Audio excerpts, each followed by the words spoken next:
Hey, what's up, everybody? This is your boy Kenny, and this is If Loving You Is Wrong, Season 4, Episode 1, and this is the season premiere. Yo, I have to say, there was an issue I had, but mostly throughout, this was a really good episode.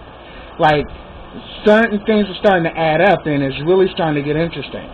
Okay, but before I get started, let me send out my love and condolences to everyone that was affected by Hurricane Harvey and Hurricane Irma, and also ones who may be possibly affected by Hurricane Jose. So, if you can give relief or give help or anything you can do to help those who have been affected by these hurricanes, please do so.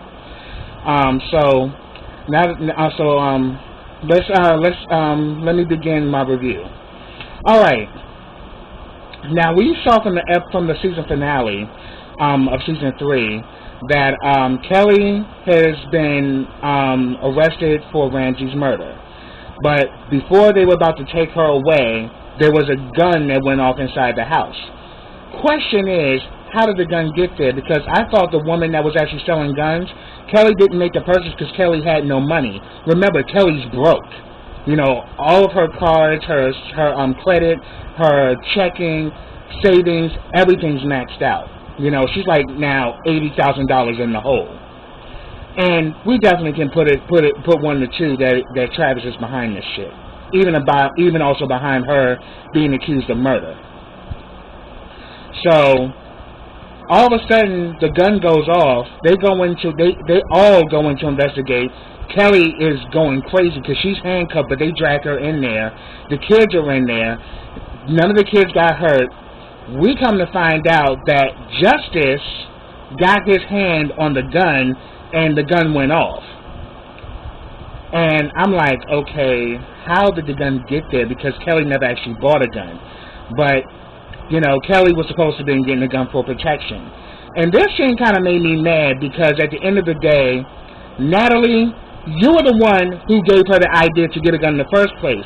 And Esperanza, you know what she's been dealing with Travis, so why are you acting stupid as to why she has a gun? Like, Esperanza really pissed me off, but she constantly pisses me off.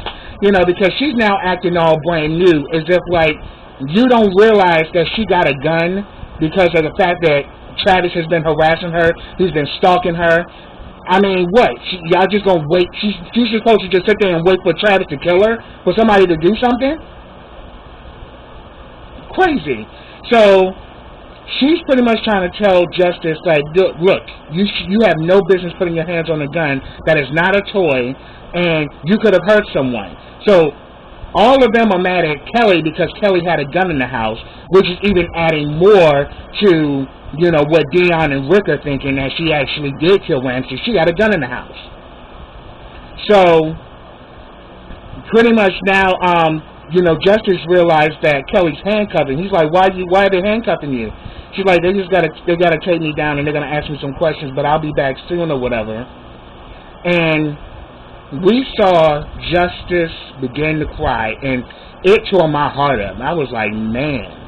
And Dion and Rick really pissed me off. I mean, I really do think these cops need to be fired.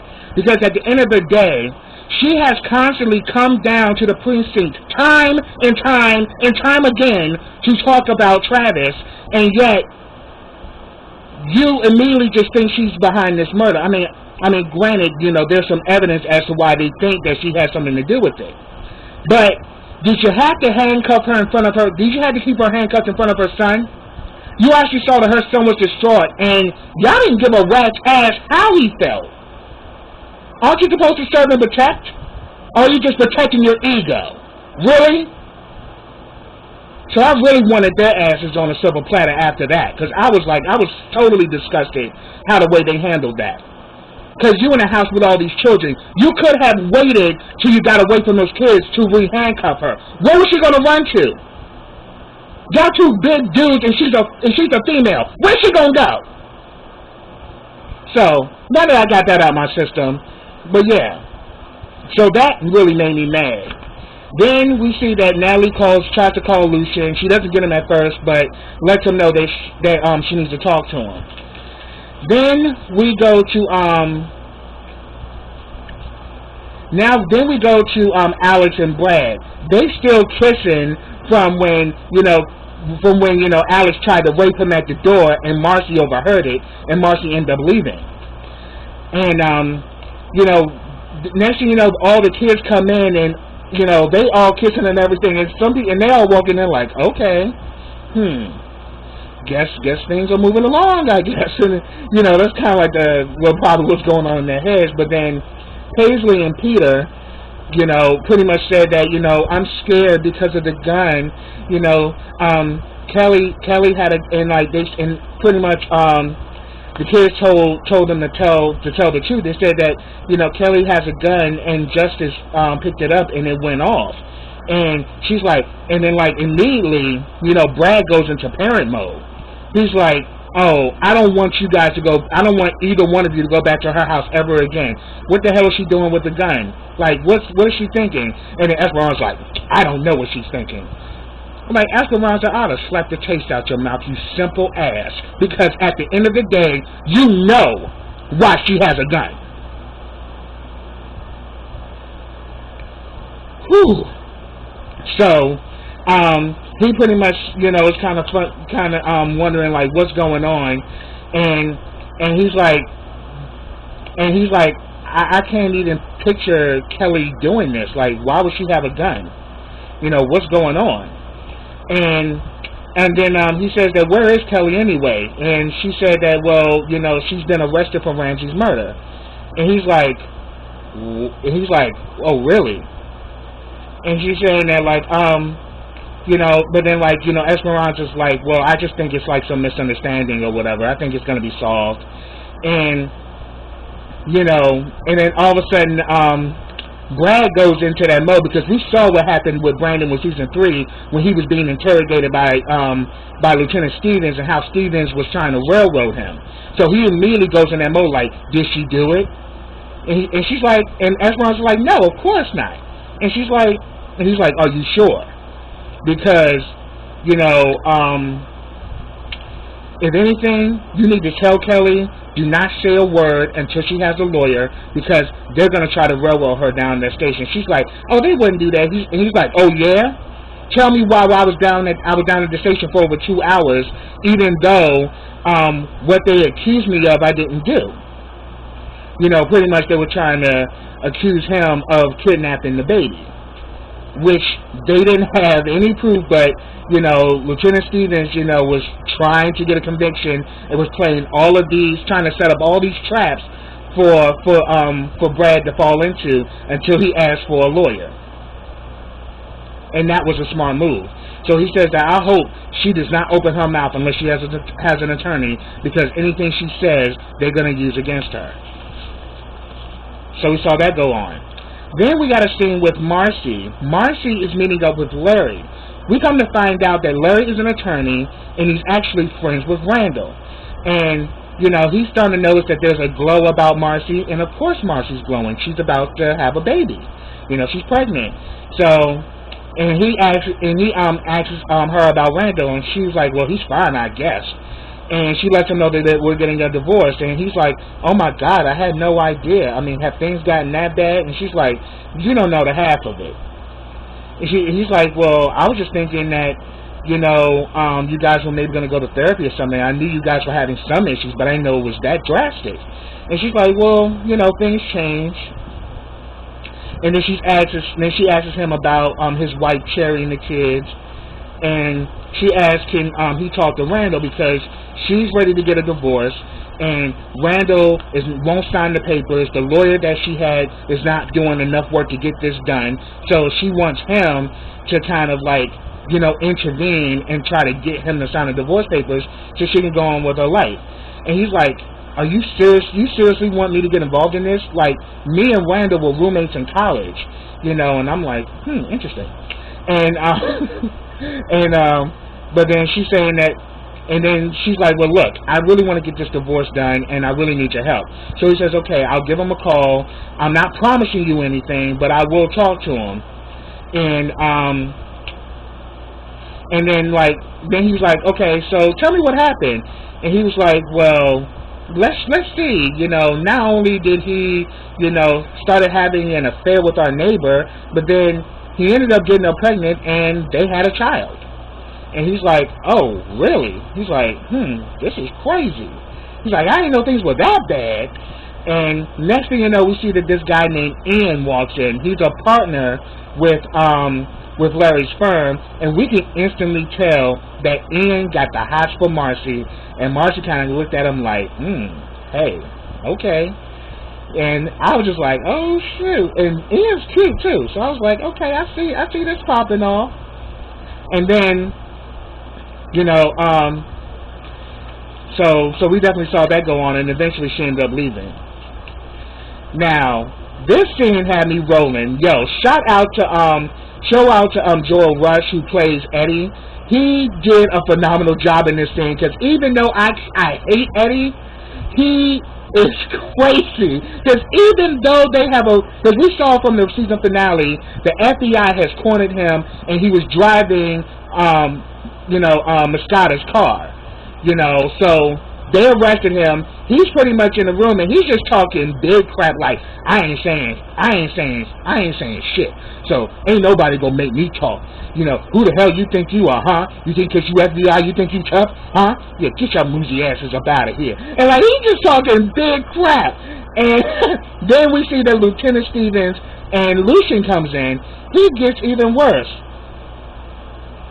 He's like, look, we got a lot on you, and we got help. He's like, oh, help? Oh, really? Y'all trying to play me. I know you both were FBI. And all this stuff and other stuff. So he says, he's like, oh, yeah, I know about y'all. Yeah, I know you. I know that you, Stevens, and Lucian, and that bitch Claudia, I know all three of y'all were all FBI, and y'all all was in here to set me up. I know what's going on. He's like, but little do you know, we know about you and the captain doing all of these illegal hits, and about you, doing all this stuff off the book. So we know all of that. And we got you on, the fact that you got all these officers disappearing that were, that were pretty much who were pretty much like under your tutelage and shit. So we got a whole lot on you, bruh. And then he started asking him like, where's Andrew? And he's like, I don't know where Andrew is. He's like, yo, where's Andrew? And then, he's like, I don't know what you asking me for, I don't know. And, it's to the point that Lucian has just had it, and he's like, you know what? And then like, and then Eddie's like, oh, you really think you somebody, huh? Yes, that's the reason why I don't like your ass, because you always coming off like you better than me or something. You just got all this arrogance all up in your chest. Well, you need to get rid of that boy, because you ain't better than me. And I'm like, oh, so we getting racial now too? I'm like, Eddie was just doing the most. And he's like, well, in this case, I actually am better than you because I'm a free man. And he's like, yeah, but I'm going to be a free man soon myself, so y'all just wasting y'all time. And starts going back and forth. And and then he's still kind of questioning him like, we got everything on you, so you're not getting out of here. And he's like, yeah, that's what you think. Y'all think y'all don't got nothing on me, but y'all be amazed of the fact that there's a lot y'all don't know. So he's already real, and like Lucian is picking this up. He's noticing that he's very calm and he's too arrogant and cool. So he obviously has an angle to play, and the two of them don't know anything about it. So when he starts kind of questioning him more and more, and like Eddie is still chiving off, talking crap, it gets to the point that Lucian loses it and lunges after Eddie. And I was like, oh, yes, get his ass, Lucian. And then he's like, you know what? Y'all stupid. Y'all, it's like y'all don't even get it. Because the next thing y'all know, I'll be out of here to the point where y'all gonna be like, until they were like, oh, the white boy, there you go. Oh my God. Eddie was doing too much. He's like, shoot, I'll be out of here before you can say, oh, the white boy, there you go. It was just like he was doing too much. And he's like, yo, we about, and then like, you know, both of them's like, oh, we gonna get you. We got you. You ain't going nowhere. We about to shut this down. So after they leave the interrogation room with Eddie, because Eddie was just still talking shit, they leave, and both Lucian and Lieutenant Stevens talk, and they're like, and like Lucian, you know, puts the nail to the hammer, and it's like, look, he's too cool. He's too arrogant. He's too full of himself. He obviously knows more than he's letting on. So are you sure that we've covered everything? And I think this is where Lieutenant Stevens plays in, because Lieutenant Stevens likes playing the two of them against each other. So I'm thinking he knows there's an angle that Eddie can play, and I think Lieutenant Stevens is not being real about it. That's my honest opinion. I could be wrong, but I think, you know, Lieutenant Stevens definitely has something to do with, you know, why Eddie is so confident that he's going to get out of jail. And we know that, you know, Lieutenant Stevens wants Moscata, and he wants to use Eddie to do it. So, yeah, keep that in mind. So we saw that go down. After that, we actually see that, after that, we see that Lou gets a call, and it's Natalie. Natalie lets her know that, look, I need to talk to you, but I can talk to you later. He's like, look, I'm sorry I missed your call. I was in the interrogation room, but I can talk right now. What's going on? And he says that, look, Kelly got arrested for Ramsey's murder, and she lets her know that Dion and Rick were the ones who picked her up, those incumbent assholes. And then he pretty much lets her know that, look, I think I might be in trouble. And he's like, what you mean you think you might be in trouble? What did you do? And she actually confesses that she was the one who told her to buy the gun from her girlfriend. And she's like, but I thought it was legal. And she's like, girl, you know that shit ain't legal. Why you fronting? You know that it wasn't legal, and you're gonna let her buy a gun from that crazy girl? And she's like, where's the gun? He said Dion took it to the station. It's like, oh, great. So they're going to end up tracking it. So it's just like so much. But then again, I'm like, how the hell did the gun get there anyway? Because I thought the woman took it when she had to go wait in the car. You know, did I miss something? I'm just asking. You know, put it down in the comments if you guys want to talk about that. Because I'm like wondering, I thought the gun was gone. And immediately I thought somebody was there with a gun. I didn't think it was the actual gun that Kelly was trying to purchase, because she couldn't make the purchase because Kelly ain't got no money. She broke. Just saying. So pretty much they actually talk, and she's saying that, look, she was telling me about Travis. I told her that, yeah, you need to, you know, get some protection. And I told her about this gun, and she said that, look, she didn't get it from a gun shop. She got it from my girlfriend. And he's like, look, this could get you in trouble. But she says, you better don't tell anybody that you told me this, and don't say anything. I'll take care of it. So we see that went down. Then we get a scene with Randall, a.k.a. Psycho Betty. Now, Psycho Betty is still tripping, you know, because we saw from the season finale that, you know, when he was trying to get custody of the baby, you know, Brad, a.k.a. RJ, you know what, because, you know, he got both names. You know, we actually saw from the paternity test that it said that Randall was not the father. But then again, I think it's that nurse at the hospital that had that DNA switched as to why he wasn't the father. We know Randall's the daddy. But, you know, he's still on a rampage, because now he done set up cameras to look right at Alex's house. And it's like, yo, Randall, you are really asking for somebody to put a bullet in your chest, because he don't know when to stop. Because the next thing we see the mailman comes, because he knows that the only people black in the area that he knows about is Lucian and the mailman. So then he starts questioning the mailman. The mailman's just being real nice, being very jovial, doing his job. But wait a minute. But before that, he does get a call from Larry. Larry pretty much,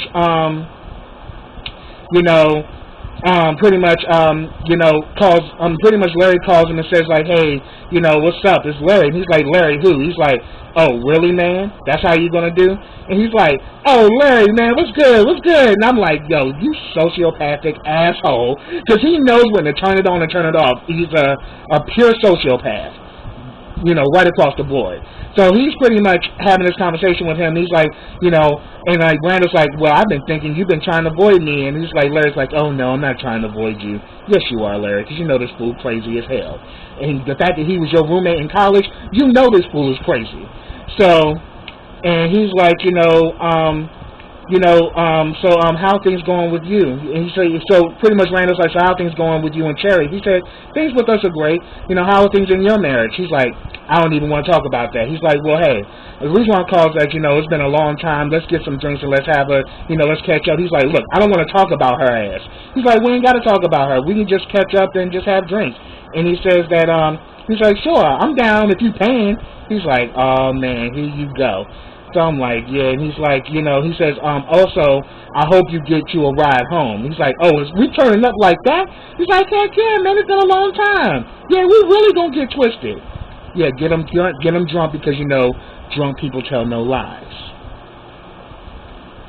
Yeah. So we see that go down.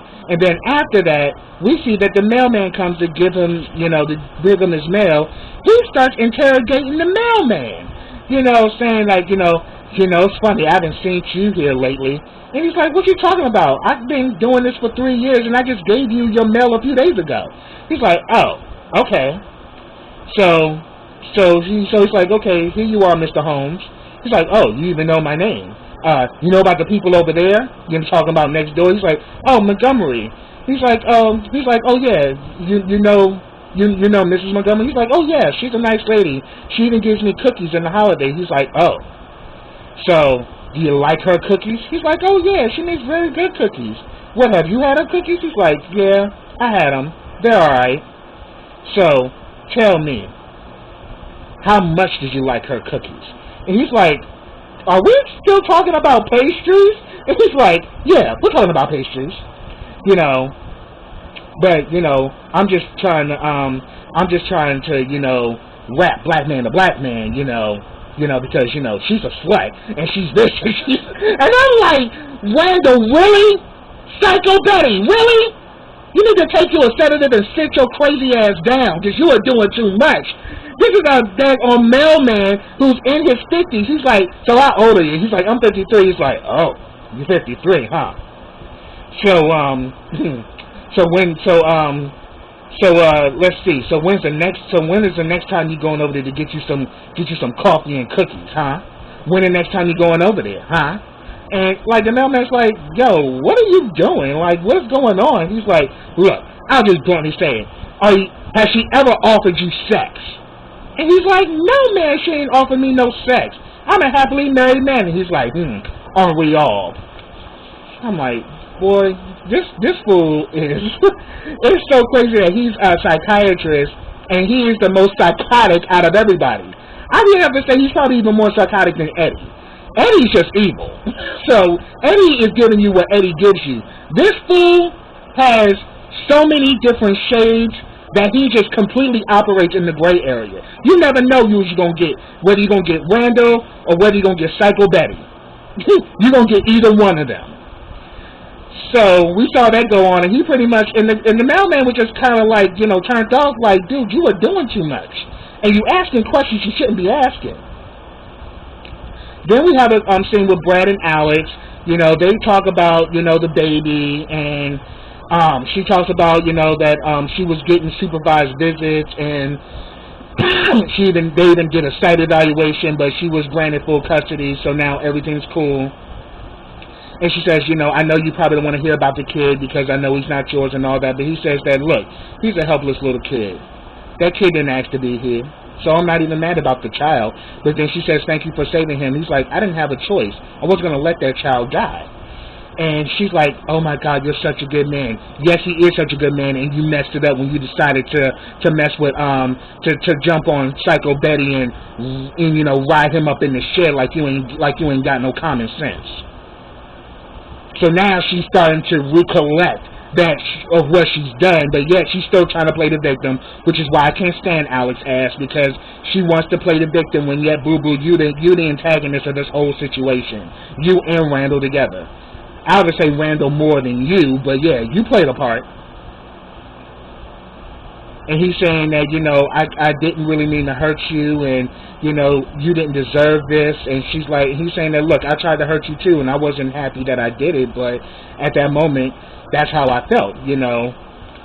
But she's like, well, I deserve that. And he was like, no, you don't. You deserve to be loved, and you deserve to be cared for. And he says, I thought I was doing that, but obviously you decided to look elsewhere. And he's like, look, that had nothing to do with you. I was dealing with my own insecurities, dealing with my own crap, and that's what led me to do that. It had nothing to do with you. And pretty much, you know, they kind of mend fences. They tell each other that they love each other. She tells him that she misses him, but then he lets her know, like, look, I gotta go. And he's like, so he's like, so she's like, okay, but first she didn't want him to leave, but she's like, look, so when are you coming back? She's like, never mind. I just want to let you know that I never changed the locks. You're welcome to come back anytime you want. You know, I'll just wait on you. I'm like, yeah, boo-boo, you really don't have much of a choice. So he goes outside, Psycho Betty in the yard like, hey, neighbor, what's going on? What are you doing? Are you moving back in? You moving back in with that slut? You moving back in with the whore? Oh, really? Well, hey, I'm just letting you, like, hey, maybe you got things to go, so I'm going to let you go, but I'm going to be here, and I'm going to be here to drive you and that bitch crazy. And I'm like, Randall, you are really asking to get knocked out. It's like you being lynched on a tree wanting enough of your crazy ass. It's like you still reaching. Like Psycho Betty has no limits. Then we see that the last scene of the night, Kelly is waiting in the interrogation room. No one is attending to her, and Lucian so happens, you know, to run into Dion, and he's like, yo, Dion, you know, is Kelly here? And he's like, yeah. And he's like, you know, what's going on with that? He's like, you need to talk to the DA.